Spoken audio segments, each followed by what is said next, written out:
시청자 여러분 안녕하십니까? VOA 뉴스투데이 시작합니다. 미국의 조 바이든 대통령이 중국의 시진핑 국가주석과 전화 통화를 하고 한반도의 완전한 비핵화에 대한 미국의 의지를 다시 강조했습니다. 타이완과 남중국해 문제를 비롯해 중국의 불공정 경제 관행에 대한 우려도 제기했습니다. 첫 소식 조상진 기자가 보도합니다. 미국의 조 바이든 대통령이 2일 시진핑 주석과 전화회담을 갖고 한반도 문제를 비롯한 영내 현안을 집중 논의했습니다. 백악관은 이날 발표한 보도자료를 통해 바이든 대통령이 러시아의 방위산업 기지에 대한 중국의 지원과 이것이 유럽 및 대서양의 안보에 미치는 영향에 대한 우려를 제기했다고 밝혔습니다. 바이든 대통령은 특히 한반도의 완전한 비핵화에 대한 미국의 지속적인 약속을 강조했다고 밝혔습니다. 존 커비 백악관 국가안보소통보좌관도 이날 정례 브리핑에서 두 정상 간 통화 소식을 설명하면서 바이든 대통령이 한반도 비핵화에 대한 의지를 강조했다고 전했습니다. And he emphasized that the U.S.'s enduring commitment to the complete denuclearization of the Korean Peninsula. 백악관은 이어 두 정상이 이날 협력과 이견 분야를 포함해 다양한 양자 및 영내, 국제 현안에 대해 허심탄회하고 건설적인 논의를 했다면서 마약 퇴치 협력과 지속적인 군 소통, 인공지능 위험 해결, 기후변화 대응 등에 대한 협의를 했다고 전했습니다. 특히 바이든 대통령이 한반도 해협의 평화와 안정 유지, 남중국해의 법치와 항행의 자유 중요성을 강조하면서 문제점을 지적했으며 중국의 불공정 경제 관행에 대해서도 분명한 우려를 제기했다고 밝혔습니다.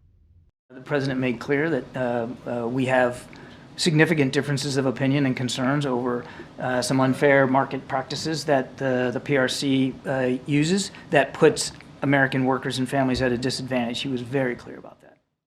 바이든 대통령과 시 주석의 이번 통화는 지난해 11월 샌프란시스코 인근 우드사이드에서 열린 대면 정상회담 이후 약 4개월 만에 이루어졌습니다.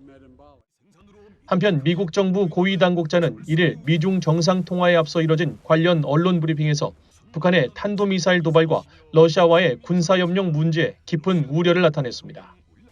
이 당국자는 북한의 1일 중거리 탄도미사일 발사와 관련한 질문에 북한의 도발과 러시아와의 경제, 군사, 기술 협력 확대에 따른 위험에 대한 우려가 분명히 커지고 있다고 지적했습니다.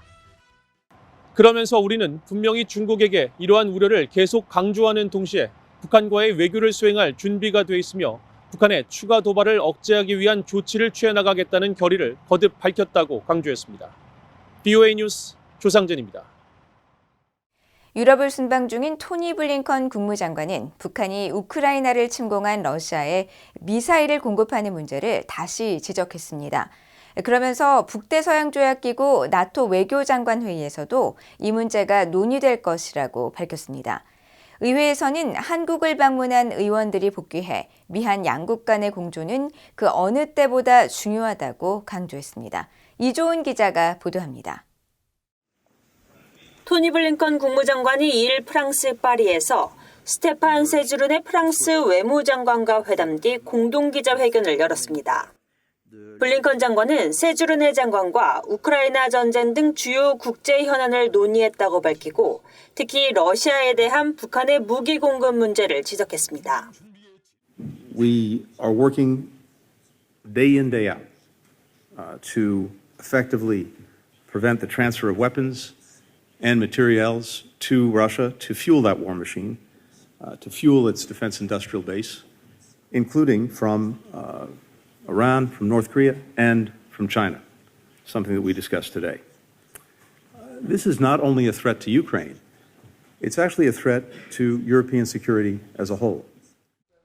블링컨 장관은 이어 미국은 유럽 국가들과 협력해 공동 대응에 나서고 있다면서 오는 3일과 4일 벨기에 브뤼셀에서 열리는 북대서양조약기구 나토 외교장관 회의에서도 이 문제가 다뤄질 것이라고 말했습니다. Nous travaillons ensemble pour essayer d'interrompre ou sinon de pénaliser tout apport de ce genre de soutien, que ce soit de l'Iran, de la Corée du Nord ou autre, y compris la Chine. Et c'est aussi quelque chose qu'on évoquera sans doute avec nos collègues de l'OTAN dans les jours qui viennent. 이런 가운데 한국과 일본 등을 방문하고 돌아온 미국 상하원 의원들은 동맹의 중요성을 거듭 강조했습니다. 휴회 첫 주인 지난주 한국을 찾아 윤석열 대통령과 한국의 고위 당국자들과 양국 협력 강화 방안을 논의하고 돌아온 미국 민주당의 진샤힌 상원 의원은 이를 보도자료를 통해 의회 대표단과 함께 한국, 일본 등 인도태평양 지역 순방을 마치고 최근 돌아왔다면서 각국에서 정부 관리 및 미군 지도부를 만나 미국의 안보 목표와 무역 및 경제 협력 확대 기회를 논의했다고 전했습니다. 특히 대표단은 지난달 29일 한국에서 윤석열 대통령과 신원식 국방부 장관을 만나 한반도 확장 억제에 대한 미국의 공약과 일본과의 관여의 중요성을 강조했다고 전했습니다. 이와는 별도로 하원 외교위원회 인도태평양 담당 소위원장인 영킴 의원과 민주당 간사인 아미베라 의원 등 의회 내 초당적 연구 모임인 코리아 스터디 그룹 대표단 소속 하원 의원 6명도 한국을 방문하고 돌아왔습니다. 이들 대표단 역시 윤 대통령과 조태열 외교부 장관을 만나 양국 주요 현안에 대한 의견을 교환했습니다. 특히 아미베라 의원은 최근 사회관계망 서비스 X를 통해 면담 소식을 전하면서 러시아와 북한이 제기하는 점점 더 복잡한 도전에 직면하면서 보다 균형 있고 번영하는 영내 질서를 조성하기 위해 양국 간 강력한 공조의 필요성이 그 어느 때보다 중요해졌다고 강조했습니다. BOA 뉴스 이존입니다. 북한의 지난 1일 중거리 탄도미사일 IRBM 발사에 대해 유엔은 북한의 탄도미사일 기술을 이용한 지속적인 미사일 발사는 관련 안보리 결의에 대한 명백한 위반이라고 밝혔습니다. 스테판 두자릭 유엔 사무총장 대변인은 2일 북한의 중거리 탄도미사일 발사와 관련한 BOA의 논평 요청에 이같이 밝히고 안토니오 구테르스 유엔 사무총장은 한반도 상황에 대해 여전히 우려하고 있으며 긴장 완화와 관련 안보리 결의에 대한 완전한 이행과 대화 재개를 일관되게 촉구해왔다고 강조했습니다. 유럽연합 EU는 1일 탄도미사일 발사로 안보리 결의를 또다시 위반한 북한을 규탄하는 성명을 내고 북한의 영내 및 국제 평화와 안보를 위협하는 모든 행위를 중단할 것을 거듭 촉구한다고 밝혔습니다. 타이완 외교부도 2일 BOA에 지난 2년간 북한인 단거리와 중거리, 장거리 등 탄도미사일을 빈도 높게 발사하고 있다면서 이것은 한반도뿐 아니라 인도태평양 영내의 평화와 안정에 심각한 영향을 미친다고 지적하고 북한의 도발적인 행동을 중단할 것을 거듭 촉구했습니다. 앞서 북한은 지난 1일 또다시 탄도미사일을 발사했습니다. 미국과 한국, 일본이 북한을 강력히 규탄한 가운데 미한일 3국은 핵무기 탑재가 가능한 B-52H 전략폭격기를 전개해 공중훈련을 실시했습니다. 김영권 기자가 보도합니다. 북한이 중거리 탄도미사일을 동해상으로 발사한 2일, 미국과 한국, 일본은 핵무기 탑재가 가능한 미국의 B-52H를 전개시킨 가운데 공중연합훈련을 실시했습니다. 한국 국방부는 B-52H 전략폭격기와 한국 공군의 F-15K 전투기, 일본 항공자위대 F-2 전투기 등이 참여한 미한일 공중훈련이 한국 제주 동남방 한일 간 방공식별구역 중첩구역 일대에서 실시됐다고 밝혔습니다. 이어 이번 훈련은 고도화되는 북한의 핵미사일 위협에 대한 억제와 대응 능력을 향상시키기 위한 것이며 앞으로도 긴밀한 공조를 바탕으로 3자 훈련을 지속 확대해 북한의 위협을 억제할 것이라고 밝혔습니다. 한국의 윤석열 대통령은 국무회의를 주재하면서 북한 정권을 비판했습니다. 윤 대통령은 특히 북한의 이번 도발은 올해 들어서만 8번째라고 지적하고 북한 정권은 미사일을 비롯한 군사 도발을 계속하면서 총선을 앞두고 한국 사회를 흔들려 하고 있다고 비판했습니다. 이어 이 같은 도발은 우리 국민들의 마음을 더 단단히 하나로 묶을 뿐이라고 강조하고 그는 북한의 추가 도발에 대비해 만반의 안보 태세를 유지하길 바란다고 밝혔습니다. 이어 한국 외교부도 브리핑을 통해 북한 정권을 규탄했습니다. 북한의 탄도미사일 발사는 다수의 안보리 결의에 대한 위반이고 한반도와 국제사회의 평화, 안정을 심각하게 위협하는 명백한 도발 행위로서 강력히 규탄하는 바입니다. 일본도 북한의 탄도미사일 발사에 대해 비판했습니다. 기시다 후미오 총리는 북한의 이런 행위는 일본의 안보뿐 아니라 영내와 국제사회에 영향을 미쳐 강력히 반대한다고 밝혔습니다. 또 하야시 요시마사 관방장관은 이번 탄도미사일 발사는 유엔 안보리 결의를 위반하는 것으로 국민의 안전에 중대한 위협이 되고 있다고 지적하고 베이징 주재 대사관을 통해 북한의 단호한 항의 뜻을 전했다고 밝혔습니다. 앞서 북한은 2일 오전 6시 53분쯤 평양 일대에서 동해상으로 중거리 탄도미사일 한 발을 발사해 600여 킬로미터를 비행한 뒤 동해상에 탄착했다고 한국합동참모본부가 밝혔습니다. 또 이번 발사는 북한이 지난 3월 공개적으로 보고한 고체연료 지상실험과 관련이 있는 것으로 평가되고 있다고 밝혀 북한이 극초음속 미사일 시험 발사를 한 것으로 추정했습니다. 한편 미국 인도태평양 사령부는 성명을 통해 미국은 북한의 탄도미사일 발사 행위를 규탄하며 더 이상의 불법적이고 불안정한 행동을 중단할 것을 촉구한다고 밝혔습니다. 또 우리는 북한의 탄도미사일 발사를 인지하고 있으며 한국, 일본을 비롯한 기타 영내 동맹국, 파트너들과 긴밀히 협의하고 있으며 상황을 계속 주시하고 있다고 밝혔습니다. BA 뉴스 김영권입니다. 한국 정부가 북러 군수물자 운송에 관여한 러시아 선박 2척과 북한의 해외 노동자 송출에 관여한 러시아 기관 2곳, 또 개인 2명을 독자 제재 대상으로 지정했습니다. 한국 외교부가 2일 발표한 독자 제재에 따르면 제재 대상으로 지정된 선박 레이디 R과 앙가라는 다량의 컨테이너를 싣고 러시아와 북한을 오가며 군수 물자를 운송했습니다.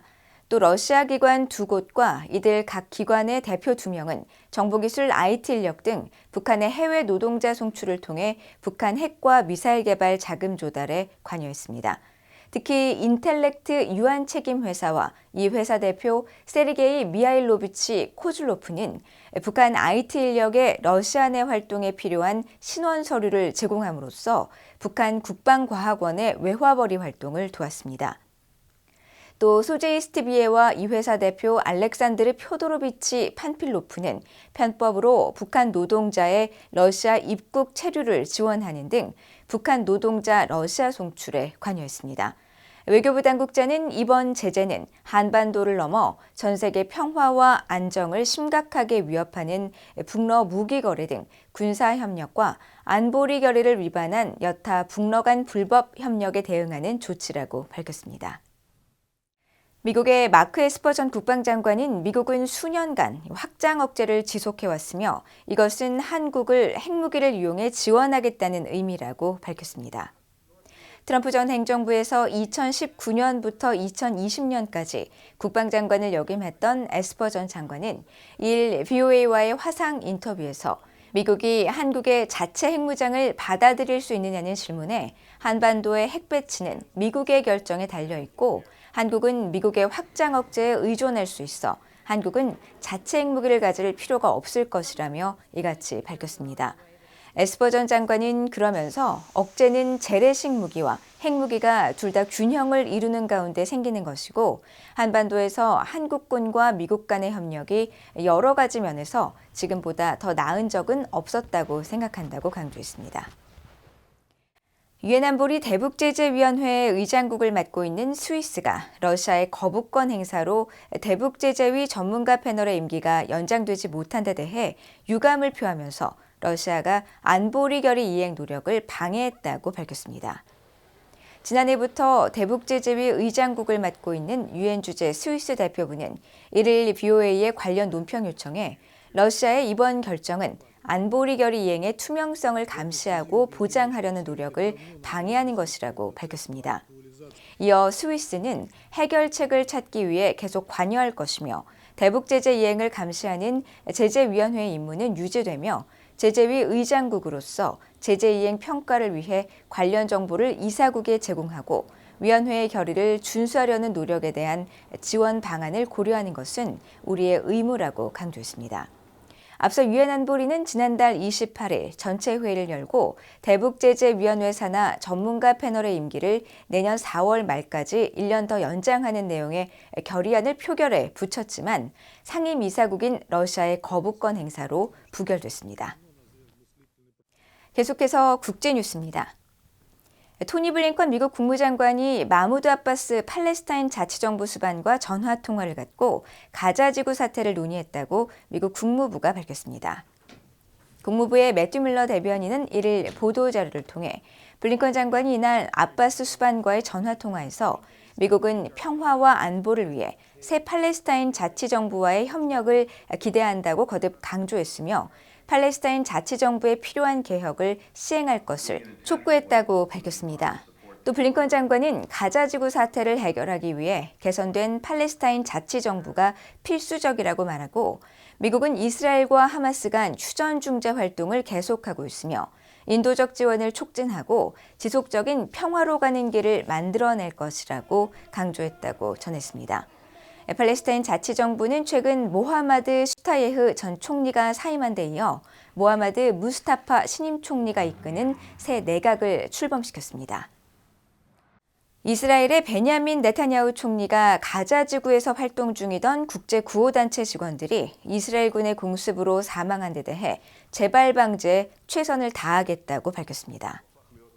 로이터 보도에 따르면 네타냐후 총리는 2일 기자들에게 가자 지구에서 의도치 않게 무고한 이들을 공격한 비극적 사건이 있었다면서 다시는 이런 일이 일어나지 않도록 보장하기 위해 모든 것을 하겠다고 말했습니다. 이어 이번 사건에 대한 철저한 조사와 함께 외국인 사망자의 정부와도 접촉 중이라고 밝혔습니다. 앞서 구호단체인 월드 센트럴 키친은 직원 7명이 지난 1일 가자 지구에서 구호 활동을 벌이다가 이스라엘군의 공습으로 사망했다고 밝혔습니다. 또 이들은 단체 이름이 새겨진 차량 3대로 이동 중 공습을 받았다면서 사망자들은 팔레스타인인들과 미국, 캐나다 이중 국적자 1명, 그리고 호주, 영국, 폴란드 국적자라고 설명했습니다. 월드 센트럴 키친은 최근 가자 지구의 해양 경로를 통해 전달된 인도주의 지원 물자 마련에 참여했던 단체로 공습을 받은 차량들은 100톤 이상의 구호 식량을 하역한 뒤 가자 지구 데이르 알발라 소재 창고를 떠나던 중이었습니다. 미군의 스텔스 전투기 편대가 북대서양조약기구 나토의 동부 지역 보호를 위해 폴란드에 전개됐다고 미국 공군이 밝혔습니다. 미국의 유럽 아프리카 공군은 2일 보도자료를 통해 영국 레이크인스 공군기지에 배치된 미군 공군 제48 전투비행단 소속 F-35 라이트닝 II 전투기들이 폴란드에 전진 배치돼 1일부터 작전을 시작했다고 밝혔습니다. 그러면서 폴란드 중부 라스크 공군기지에 대한 이번 전투기 배치는 북대서양조약기구 나토 동쪽 측면을 보호하기 위한 미국의 지속적 지원의 일환이라고 설명했습니다. 이들 전투기는 독일 스팡달렘 공군기지에 기반을 둔 제52 전투비행단 소속 F-16 파이팅 팰컨 전투기 4대를 대체하는 것으로 유럽 전역의 동맹과 파트너들과 미국의 확고한 관계를 보여준다고 미국 공군은 밝혔습니다. 미국의 제이크 설리번 국가안보보좌관과 필리핀의 에두아르도 아노 국가안보보좌관이 전화회담을 갖고 남중국해, 필리핀 이름으로 서필리핀해에서 계속되고 있는 필리핀과 중국 간 갈등 문제 등을 논의했습니다.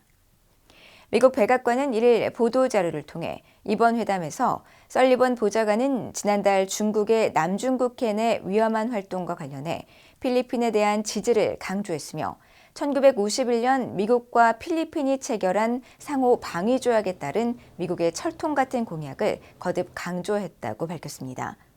필리핀과 중국은 샌디케이 암초, 중국 이름으로 태센자오에서 양국 선박들이 대치하는 등 남중국해 곳곳에서 영유권 갈등을 빚고 있습니다. 특히 중국은 남중국해 대부분 지역에 대한 영유권을 주장하고 있지만 상서울 중재재판소는 2016년 판결에서 중국의 주장은 국제법상 근거가 없다고 판결했습니다.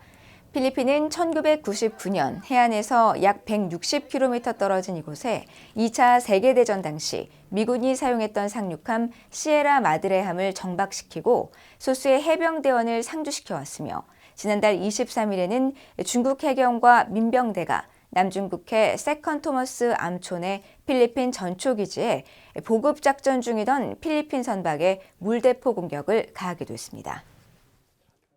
이상으로 BOA 뉴스투데이를 모두 마칩니다. 시청해주신 여러분 고맙습니다.